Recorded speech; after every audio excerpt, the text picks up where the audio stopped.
बच्चे पुकारते हैं मम्मा, फिर से धरती पर आ जाओ, फिर से धरती पर आ जाओ, फिर से धरती पर आ जाओ। यादों से उतर कर नैनों में, नैनों से दिल में समा जाओ। बच्चे पुकारते हैं मम्मा, फिर से धरती पर आ जाओ, फिर से धरती पर आ जाओ। ओम शांति। सबको जगह की अदली बदली करने में थोड़ा कठिनाई हुई, कष्ट हुआ, लेकिन हमने देखा कि बाहर ठंडी है, दरी भी पूरी नहीं है बैठने के लिए। वो रूप तो एक जैसे गरु जैसा होता था, थोड़ा हंसते थे, बैलते थे। यहाँ आते ही आप सबके चेहरे पर लगता है कि जैसे आप ये महसूस कर रहे हो कि आप क्लास में आ गए। वहाँ कुछ और लगता था, परंतु रतनमणि दादी आपको ऐसी कुछ बताएंगी बातें जिससे आप वैसे ही अनुभव करेंगे जैसे बाहर करते थे। इनके पास अनुभव का खजाना बहुत है। अभी परदादी भी आती होंगी, लेकिन मैं समझता हूँ कि ख़ास तौर से मम्मा के बारे में, क्योंकि बाबा के बारे में बहुत बातें हमने सुनी हैं, बहुत रहती हैं। ऐसे तो हर एक के अपने अपने अनुभव हैं, उनको सुनने लगे तो बहुत हैं, लेकिन ख़ास तौर से मम्मा के बारे में ये कुछ हमें पहले बताएंगी। रतनमणि दादी जी से रिक्वेस्ट है। ये तो आपने अच्छा एग्जाम ले लिया हमारा। मिसाल के तौर से बाबा ने क्या उनकी विशेषता शुरू में देखी कि उनको यज्ञ माता कहा गया। हालांकि आयु में वो छोटी थी, आयु में और बहुत से उनसे बड़े थे, तो लेकिन उसके बावजूद भी बाबा ने उनको जगदम्बा, यज्ञ माता, सरस्वती ऐसे ऐसे टाइटल दिए। तो क्या ऐसी विशेषता थी, इन्होंने क्या अनुभव किया उसके विषय में?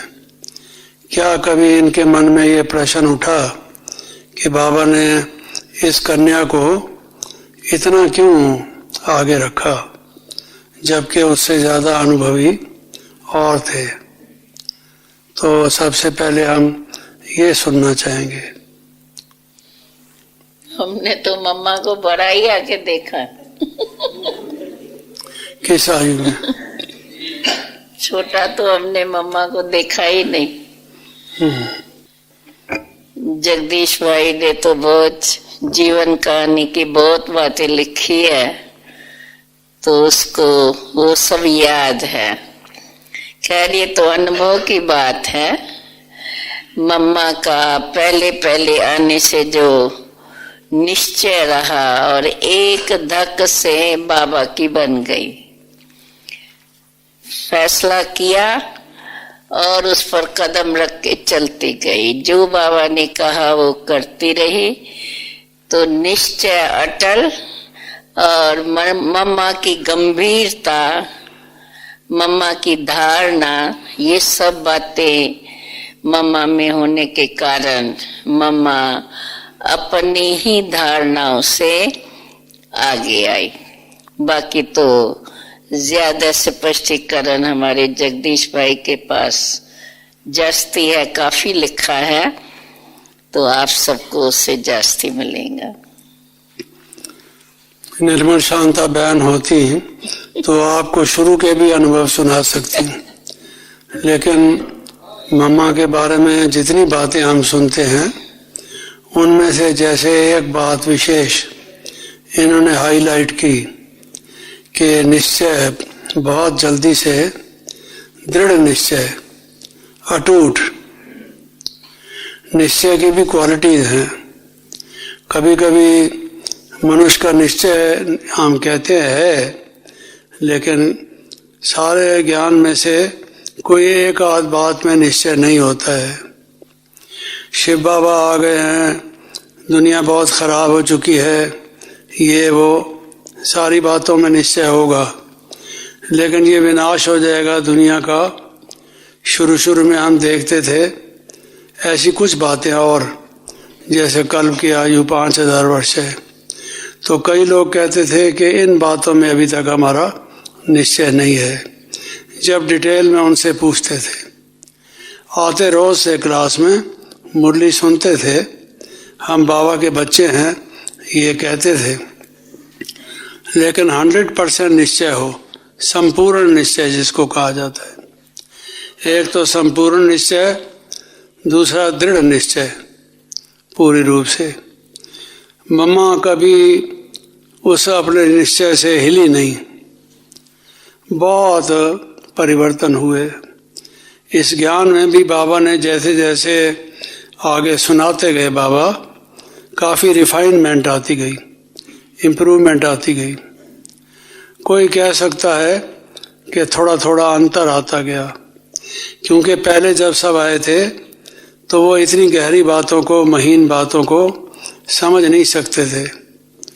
तो बाबा ने पहले पहले जो बातें बताई वो, और बाद में जो बातें बताई, उसमें कोई अगर ध्यान दे तो थोड़ा थोड़ा अंतर है।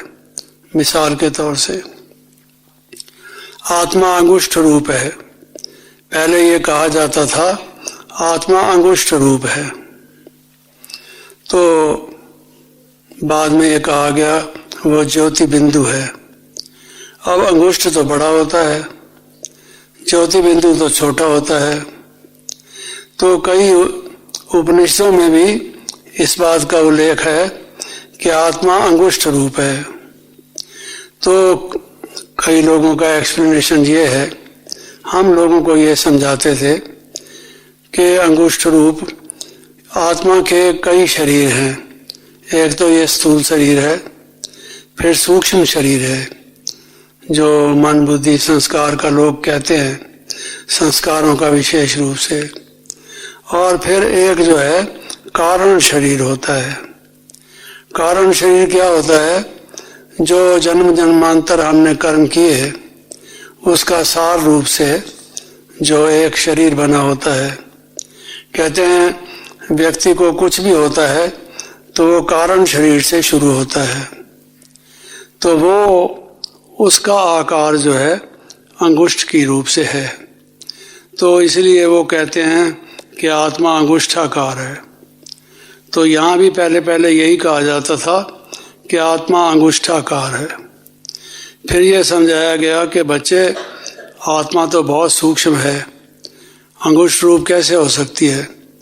तो धीरे धीरे, क्योंकि जो माताएं बहनें अधिकांश रूप में आई थीं उनके लिए ये बातें बहुत गहरी थीं, तो बाबा ने पहले पहले सिंपल तरीके से मोटे रूप से जो वो समझ जाएं कही थी। लेकिन मम्मा ने हर स्टेज पर बाबा ने जो कहा उसमें संपूर्ण निश्चय किया और दृढ़ निश्चय किया। कभी भी ये क्वेश्चन नहीं किया कि पहले तो आप ऐसे कहते थे, अब आप ऐसे कहते हैं, ये क्या बात है? कुछ व्यक्ति को शक पड़ जाए कि ये शिव बाबा कहते हैं या ब्रह्मा बाबा कहते हैं, जैसे जैसे मंथन करते हैं। ऐसा नहीं, उनका अपना अनुभव था, बुद्धि की लाइन क्लियर थी, जीवन पवित्र था, महान था। उस वजह से ये कहने वाला कौन है वो समझती थी, और ये बात समझ के कि भगवान स्वयं कह रहे हैं, उनका संपूर्ण निश्चय भी था, दृढ़ निश्चय भी था, अटल निश्चय भी था। अटल निश्चय कैसे? कोर्ट में जब मम्मा गई, आपको मालूम है केस हुआ और मम्मा गई इंस्टीट्यूशन को रिप्रेजेंट करके। एक छोटी कन्या, इतने और बड़े बड़े बैठे थे, उन सब की बजाय बाबा ने इनको भेजा इंस्टीट्यूशन की तरफ से, जाके जज के सामने ये अपीयर हो। तो उसने कहा, जज ने एक क्वेश्चन ये किया, लोग कहते हैं कि दादा लेखराज जो हैं सबको गोद में लेते हैं। तुम्हें भी गोद में लेते हैं? कभी लिया? वो कन्याओं माताओं को गोद में क्यों लेते हैं? है जी। तो मामा को कोर्ट में कोई संकोच हो, अपने बारे में ये कुछ कहने में संकोच हो, तो मामा ने कहा वो हमारे पिता महा हैं। पिता अगर बच्ची को गोद में लेता है, कमाल है। आप ये प्रश्न करते हैं, ये प्रश्न शोभता है। तो बाप, आप बाप हैं, आपने कभी अपनी बच्ची को गोद में नहीं लिया? तो उनको ठीक कड़ाकेदार जवाब दिया, कोई संकोच नहीं किया, कोई लज्जा नहीं की। क्यों? क्योंकि उनको मालूम था कि बाबा का मन कितना निर्मल, कितना शुद्ध है, और उनकी गोद तो स्वर्ग से भी अधिक है। जो उसकी गोद में जाता है वर्षे का हकदार हो जाता है। तो वो निश्चय उनका अटल रहा, अपने निश्चय से टली नहीं। कई दफा कई लोग जान बचाने के लिए कुछ कह देते हैं, इधर उधर की बात कहते हैं, बात की बाद में देखी जाएगी, अभी फिलहाल ये मुश्किल में हम पड़े हुए हैं, तो अभी ऐसा कह दो, वैसा कह दो। नहीं, शक्ति रूपा जिसको कहा जाए, शक्तिशाली निश्चय, तो दृढ़ निश्चय, संपूर्ण निश्चय, अटल निश्चय और शक्ति से भरपूर निश्चय मम्मा का था। हर एक अपने अपने निश्चय को देखे, क्या उसमें ये सारी क्वालिटीज हैं? कभी उसके जीवन में कोई ऐसी बात नहीं आई जो उसका निश्चय थोड़ा डामाडोल हो? ये क्या है? कहते हैं संपूर्ण ब्रह्मचर्य का पालन करो, तो लोग कहते हैं दुनिया कैसे चलेगी? बात तो ठीक है, कैसे चलेगी दुनिया, जबकि हम खुद भी इस तरीके से पैदा हुए और लोगों को कहेंगे तुम भाई इस बात को ना किया करो, तो वो उनमें इतने गट्स नहीं होते कि दूसरों से डट के बात कर सके। मम्मा बात करती थी, लोग कई दफ़ा उनसे कहते थे कि जिसने लड्डू नहीं खाए उनको स्वाद का क्या पता है जी। तो आप जो कन्याएं माता हैं, कन्याएं ख़ास तौर से, उनको क्या पता गृहस्थ में क्या मज़ा है और घर परिवार में क्या मज़ा है। आप लोगों को कुछ अनुभव तो है नहीं, गए हैं कभी विकार में? एक दफ़ा विकार में जाके देखो, कई लोग ऐसे निर्लज्ज होते थे, ऐसी बातें करते थे, फिर बताना विकार ख़राब है या अच्छा है, ऐसे बोलते थे लोग। तो मम्मा कहती थी तुम्हारा मतलब ये है कि अगर एक का हाथ जल गया हो, उसने अपना अनुभव ना किया हो हाथ जलाने का, तो अब ये भी हाथ जला के देखे कि हाथ जलाने से क्या होता है। ये मतलब है तुम्हारा? अरे एक ने हमारे सामने अनुभव किया, हम देख रहे हैं कि हाथ जलने से क्या नतीजा निकला, तो हम भी जला के देखें। तुम विकारी हो ना, तुमने क्या सुख पाया? बताओ क्या सुख पाया? तो बेधड़क होकर मम्मा बात करती थी और संपूर्ण निश्चय से। तो ये एक मम्मा की क्वालिटी थी, और क्वालिटीज थी, लेकिन जैसे ये कह रही थी निश्चय की बात, ये एक बात थी। और आज वो परदादी नहीं आई, कोई देखे तो सही क्या बात है। तो एक तो ये, दूसरा ये है बाबा ने जो कह दिया, ये जगदम्बा है, ये माँ है, सरस्वती है। एक दफ़ा बाबा ने क्या किया, हम लोग घूमने गए थे, बाबा बच्चों को घूमने ले जाते थे, काफ़ी दूर भी कई दफ़ा निकल जाते थे।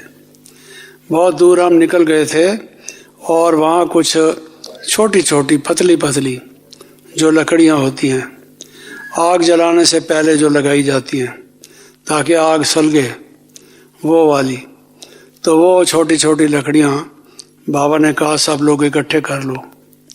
तो हर एक ने 2-2 4-4 ले ली। जैसे हम पढ़ा करते थे कि भाई ऋषि कुल वाले जो होते थे सुबह को जाके हवन के लिए वो लकड़ी इकट्ठी कर लाते थे। तो ऐसा दृश्य जैसा लगा कि बाबा पता नहीं क्या करना चाहते हैं और कहते हैं लकड़ी इकट्ठी कर लो। और उन दिनों यज्ञ में लकड़ी का ही इस्तेमाल होता था, लकड़ी और कोयले का।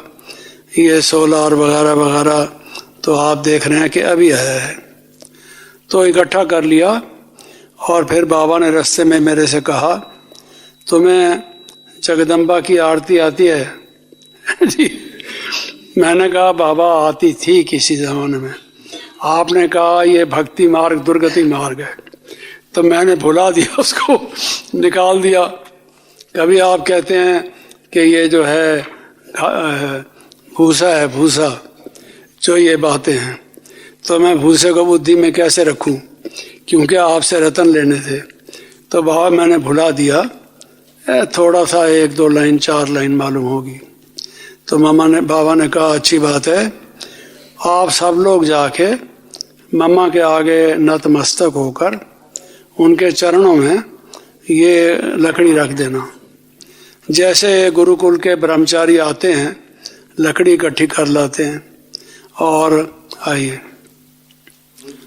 तो समिधा जिसको कहते हैं, तो वो ले गए थे और फिर आप जो है शुरू करना आरती जी। बाबा भी पीछे खड़े हो गए।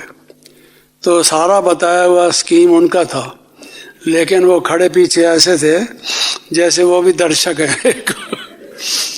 तो बाबा के सामने रखा, ये मम्मा के सामने, और थोड़ा सा गीत भी किया। तो मम्मा हमेशा मुस्कुराती थी और जब कोई ऐसी बात होती थी तो हंसती थी। हंसी की आवाज़ इतनी नहीं होती थी जैसे हम लोग कहका लगाते हैं हा हा हा, ऐसे कभी नहीं। ना बाबा ना मम्मा के मुख से हमने ऐसा कभी नहीं सुना। हंसते थे लेकिन आवाज़ नहीं, खुशी दिखाते थे लेकिन साइलेंस में। तो मम्मा उस दिन बहुत ही मुस्कराई, हर्षित हुई और उन्होंने ये देखा। तो बाबा कितना मम्मा को रिगार्ड देते थे। फिर एक दफ़ा क्या हुआ कि बारिश का मौसम था, बहुत ज़ोर की बारिश हो रही थी। तो बाबा ने कहा कि बच्चों सोचो मम्मा आएगी, कुछ तुम्हें मालूम तो है, ये जगत की अम्बा है, तुम जगत की अम्बा को बारिश में उतारोगे? कारें तो अपनी थी नहीं, टैक्सी में आएगी वो, तो टैक्सी वाला जब दरवाज़ा खोलेगा तब मम्मा निकलेगी। तो बारिश इतने ज़ोर की थी कि अगर आप छाता भी रखें पानी ज़रूर अपने ऊपर आएगा। यहाँ की बारिश का आप लोगों को अनुभव होगा। भाई लोग जो हैं उनका पीछे से पजामा और कुर्ता भीग जाता है, चाहे सिर की तरफ से कुछ बच जाए, जो उसके एंड हैं वो भीग जाते हैं, चप्पल भी भीग जाते हैं। ऐसे हर एक के साथ होता है। तो कितना रिगार्ड बाबा करते थे उसका कि बच्चों कुछ इंतजाम करो, मम्मा है, जगत की अम्बा है, उसको बारिश में तुम ले आओगे। तो आपने देखा है जहाँ अभी सोफ़ा बिछा रखे थे नीचे, ये पहले एक छोटा हल्का सा टेम्पोरेरी सा बना हुआ था। अभी जिस फॉर्म में ये है ये बाद में बना। तो बाबा उस वक़्त वो भी नहीं बना हुआ था। तो बाबा ने कहा कि बच्चे ये बनाओ, आज ही आज में, शाम का टाइम था, रात का। तो सुबह मम्मा ने आ जाना था, ये सुबह तक तैयार कर दो ताकि टैक्सी इसके नीचे आके ठहरे और मम्मा उतर के कमरे में आ जाए। तो एक भाई को बुलाया कि भाई तुम इसको तैयार कर दो। नहीं बाबा, ये इतनी जल्दी तैयार नहीं हो सकता, ये इतनी जल्दी तैयार नहीं हो सकता। ध्यान में रखा, बाद में करेंगे, लेकिन ये आज ही रात को हो जाए ये नहीं हो सकता। साफ मना कर दिया। मेरे मन को बड़ा शॉक जैसा लगा। अब उसका निश्चय देखिए, जिसने मना किया, स्वयं भगवान आज्ञा कर रहे हैं, प्रजापिता ब्रह्मा के मुखारविंद से, जो सृष्टि के महापिता हैं, पिताश्री, उनको मना कर दिया साफ। तो बड़ा अजीब सा लगा। फिर बाबा ने कहा, बच्चे ऐसा नहीं है, अगर कोशिश की जाए तो सब कुछ हो जाता है, कोशिश तो करो। कहता है कोशिश तो तब करें जब होने की संभावना हो। ये नहीं हो सकता, समझा। मुझे सच कहता हूं, जोश आया अब, लेकिन जोश के साथ होश किया, क्या करता। तो मैंने कहा ठीक है भाई, मैं कराऊंगा इसको, चाहे सारी रात जागना पड़े। कुछ एक दो भाइयों को बुला के, बाबा सुबह को आपको यहाँ लगा हुआ मिलेगा। मैंने कहा बाबा को। अब बाबा को पता था ये कह तो रहा है, ना तो ये कारपेंटर ना ये कोई मिस्त्री है, ये बनाएगा कैसे, ये कील ठोकेगा, अपने अंगूठे को ठोक देगा लेकिन इतना पागल मैं नहीं था मैं कि अपना अंगूठा काट दूं। तो मैंने कहा बाबा मैं सही बात कह रहा हूं, ये सुबह को लगा हुआ मिलेगा। अच्छा, बाबा तो चले गए। उस भाई से मैंने हाथ जोड़ के निवेदन किया, भाई हमारे मन को ठेस पहुंची है, तो इसको लगा दे, हम तेरे साथ हैं, रात भर जागेंगे। तुझे और कौन कौन चाहिए मैं उनको बुला के लाता हूं, लेकिन ये बनाना है। कहता नहीं बन सकता। तो आखिर हम थोड़े से लोग मिलके इधर उधर से बल्ली बांस वगैरह इकट्ठी कर आके, भाई चलो कुछ जगह ऐसी हो जाए जहां से मम्मा आ जाए, बनाने की कोशिश की। अब जब उसने देखा ये लोग बना रहे हैं और लगता है कुछ मारा मोटा बना ही लेंगे कुछ ना कुछ तो बना ही लेंगे, अगर दाल नहीं तो दलिया बना लेंगे, कुछ कर लेंगे ये। तो कहता है हटो हटो, आता नहीं है और ऐसे बना तो हमने कहा भाई ये तो अच्छी बात है, आप बनाओगे तो अच्छा बनेगा। फिर वो लग गया, कहता है आप लोग खाम खा टाइम खराब कर रहे हो, मेरी आड़ी भी खराब करोगे, तेशा भी खराब करोगे, मैं अपने आप करूँगा इसको। तो सुबह तक बना दिया। तो मम्मा के लिए बाबा को क्या मन में भावना थी। जब मम्मा जाती थी तो बाबा उसको रेलवे स्टेशन तक, आबू रोड तक छोड़ने जाते थे।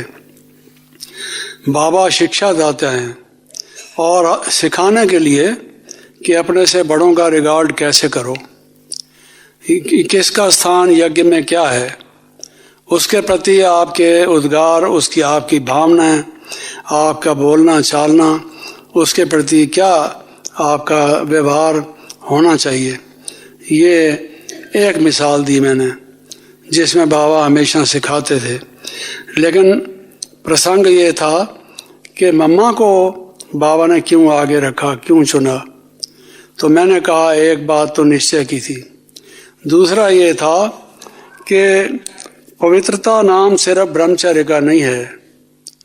पवित्रता माना मन वचन कर्म की पवित्रता, ये विकारों को परास्त करना, उन पर विजय प्राप्त करना, जो नेगेटिव या बुरे संकल्प हैं वो ना हैं इत्यादि।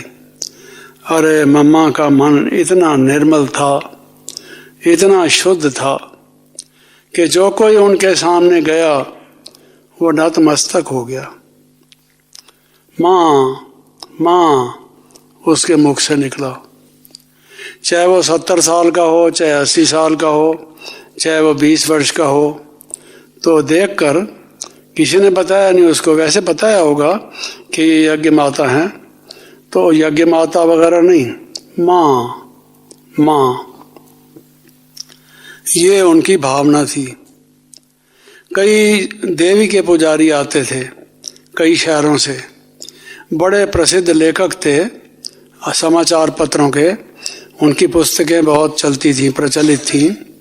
और आके किसी तरह से यहाँ उन्होंने सारा इंस्टीट्यूशन देखा, उनको सेंटरों वाले ले आए ताकि ये इम्प्रेस हों। फिर मम्मा से मिलने की जब बात आई, दंडवत हो गए, घुटने के बल, टांगों के बल लेट गए।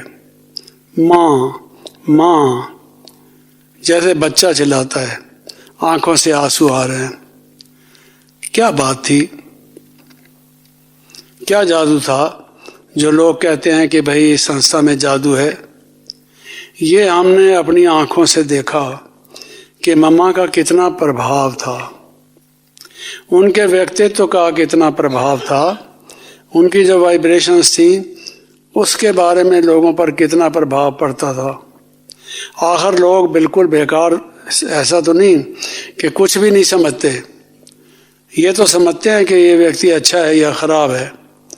मम्मा को देखकर उनको लगता था ये संस्था अच्छी है।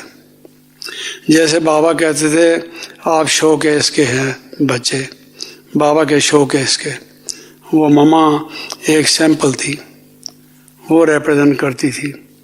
तो और बहुत सी बातें हैं, मैं उसका अधिक समय न लेता हुआ अब परदादी जी से कहूँगा, क्योंकि ये शुरू से आए, तो इन्होंने मम्मा के बारे में जो देखा, अनुभव किया, कुछ एक आध बात जो है, चूँकि समय भी कम है, दो एक अनमोल वचन हमें सुनाए मम्मा के बारे में। मम्मा के बारे में, मम्मा के अंग संग रही है तो कहते हैं सुनाएंगी। मम्मा के अंग संग रही है इसलिए सुनाऊंगी, क्या सुनाएंगी? क्या कहती है?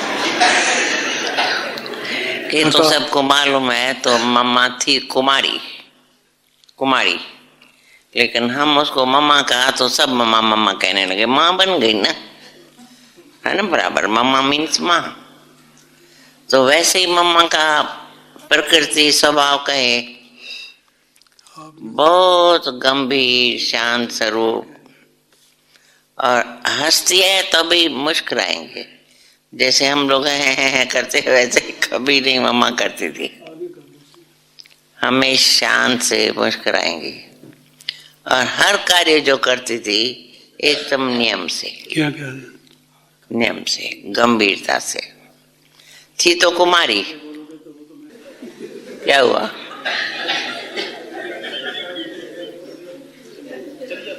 कुमारी थी तो कुमारी ना, पर तो हमको बहुत प्यार से पालती थी, इसलिए मैंने नाम मम्मा रख दिया। माँ उसको कहती थी मम्मा, तो सबकी मम्मा हो गई।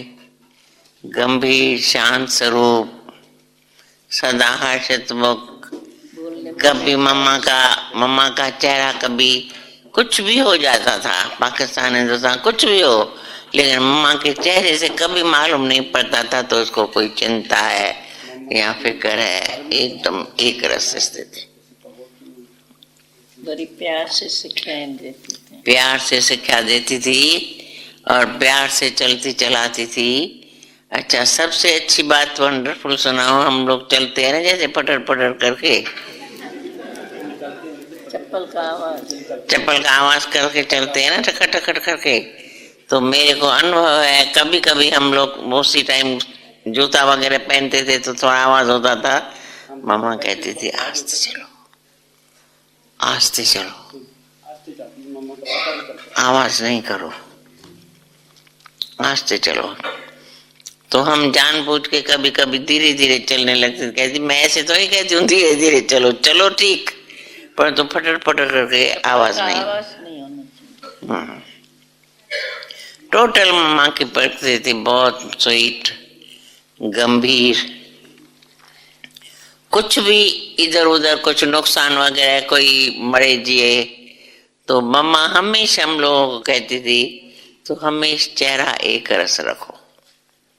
ऐसे नहीं कुछ मिले तो है करके हंसो, और ऐसा भी नहीं कोई दुख की बात हो जाए करो, नहीं, एक रस।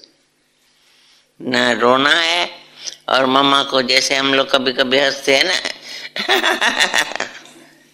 ऐसे करते हैं ना, मम्मा को ये अच्छा नहीं लगता, कभी नहीं ऐसे करती थी। मुस्कुराओ, देवताएं मुस्कुराते रहेंगे। हाँ, और प्रश्न पूछेंगे? पूछे जाओ पूछे। बेशक। ये तो बाद में स्थिति बनी या शुरू से ऐसे थी? ये जो मामा की स्थिति थी गंभीर, हाँ और जो जीवन में उतार चढ़ाव आए उसमें भी एक रस रहे, एक रस एकदम। तो वो शुरू से थी या आगे पुरुषार्थ करते करते हुई? नहीं नहीं, मम्मा की प्रकृति स्वभाव ऐसा था, नेचुरल, शुरू से नेचुरल था। हाँ शुरू से। तो फिर वो भले कन्याकुमारी होते हुए भी हर कार्य जो करती थी ना, वो बहुत, हम तो आपको क्या बताएं, जैसे हम लोग कभी कभी बर्तन मांजते हैं या चलते हैं तो कटर पटर होती है ना, तो मम्मा कहती थी आस्ते धीरे चलो, क्योंकि हम लोग नहीं चलते हैं, कभी कभी पटर पटर करके आवाज होता है, तो मम्मा को वो भी अच्छा नहीं लगता था, क्योंकि मम्मा के साथ रहती थी और शांत स्वरूप, एक रस अवस्था। तो इसलिए मम्मा को कभी बाबा, कई बार बाबा भी कहता था बच्चे जैसे मम्मा है, गंभीर, हर्षितमुख, एक रस अवस्था, कुछ भी हो जाएगा। मैं नहीं समझती हूँ कभी मम्मा के चेहरे पर हमें ऐसे ऐसे कैसे मुंह डाप देखी होगी। यहाँ तो छोटी मोटी बात होती है तो